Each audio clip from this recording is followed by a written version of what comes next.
The area, as you know, that I'm in is genetics, and we're toying with the chemistry of life. What bothers me is that in a world that's becoming extremely complex, in which the environment in many ways is being ravished very rapidly, rather than trying to recover our good environment, our clean air and clean water and so on, we may begin to say, well, let's adapt man to the noxious gases in the air and the dirty water. Then I think we're in a very dangerous position, because we don't have wisdom. We don't have wisdom. Thank you. Thank you. Thank you all for coming out today. I'm a bit surprised and disappointed that Victoria didn't have a massive demonstration, but this is because, folks, we've run out of time. We have no time left for real action. That's what Greta's been saying since she shot into Providence. We don't have time. And yet, how many years have gone by since she began to make her message global? What is it? So as I listen to the speeches here, we can't go on getting caught up in these specific issues, which are all symptomatic of something deep underneath that's impelling us on this destructive path. I am talking to you as a total failure, that I've spent my life trying to find what the key is, and we haven't been able to make the changes. And so let's think hard about what the problem is.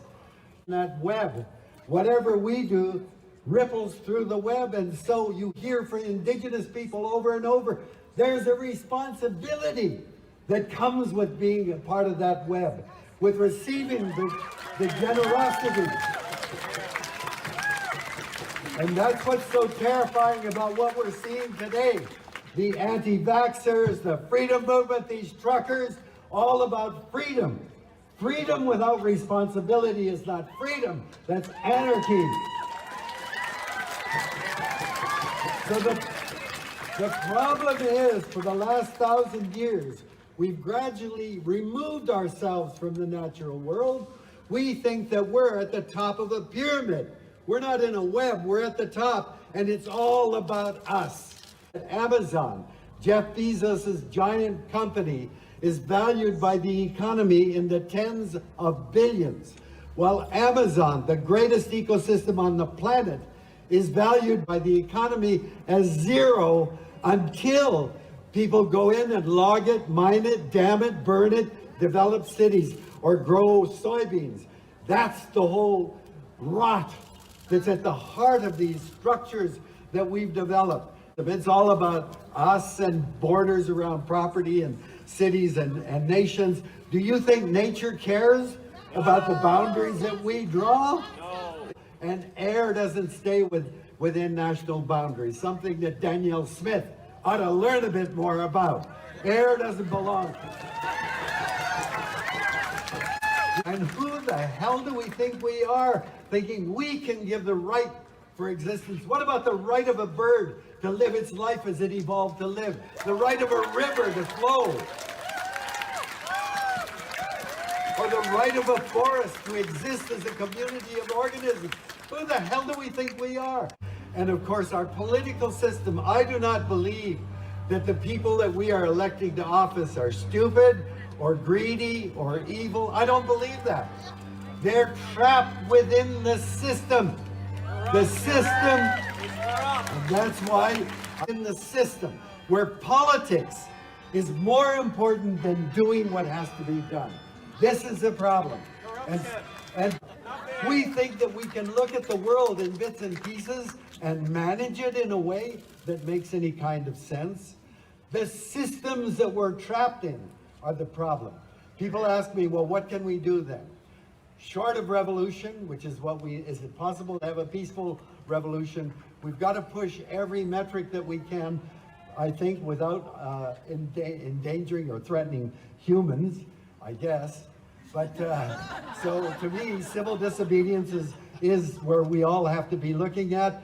But most important, I think, we all claim that we elect politicians to look out for us. Then we bloody well better tell them what they are looking out for. And it's not re-election. It's to do the right thing now. But we've got to tell them. So I beg every one of you, write or call at least once a week. Doesn't matter what party, just call and tell people who are now in office what our priorities must be. And believe me, if they get 1 or 2 calls, it's dismissed. If they start getting 100 calls, they're going to jump up and down and pay attention. Don't look to me. He said, if you want change, you've got to mobilize the public, get them to recognize there is a problem, get them to see where there are solutions, and then get them to demand it. And that's what we have to do now. Doesn't matter what party, we want change. We want our governments to do the right thing. You know, we've gone to Ottawa year after year begging for a few $1 million for public transit and home insulation and all that, being told over and over again, sorry, we don't have the money for that. COVID hits. Where the hell did the money come from? Not millions, not hundreds of millions, but tens of billions of dollars.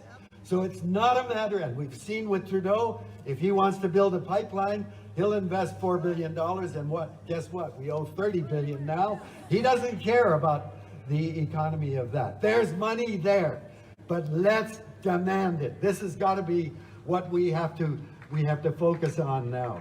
Is the other thing, but the second thing is the destructive powers. But we have to make our presence felt politically. So this is the challenge. Let's go for what is the heart of our problem. Of course, we have to lobby for this and that, and we have to get change, but we need real transformational change. And for me, the groups that still can show us what it is to live in a different relationship with Mother Earth are Indigenous people around the world. They lived in place. And they tell me, after all that's been done to them, they tell me, and it moves me to tears every time they say, look, we're all in the same canoe. We have to learn to paddle together. That after all we in the colonizing people have done to them, they still cling to that and they're still willing to share. And that's the opportunity that we face today. Thank you.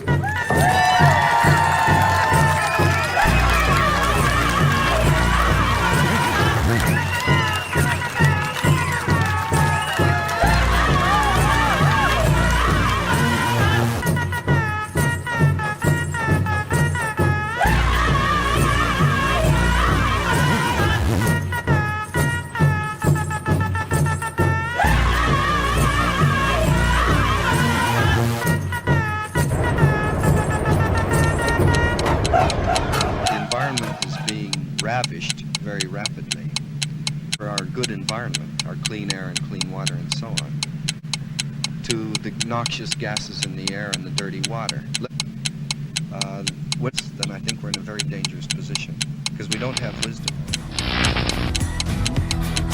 When a young woman or when a young man, sometimes you got to take a stand. Just because you think you can, you got to run, you got to run.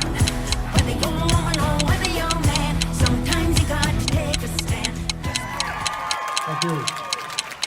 Thank you. Thank you all for coming out today. I'm a bit surprised and disappointed that Victoria didn't have a massive demonstration, but this is because, folks, we've run out of time.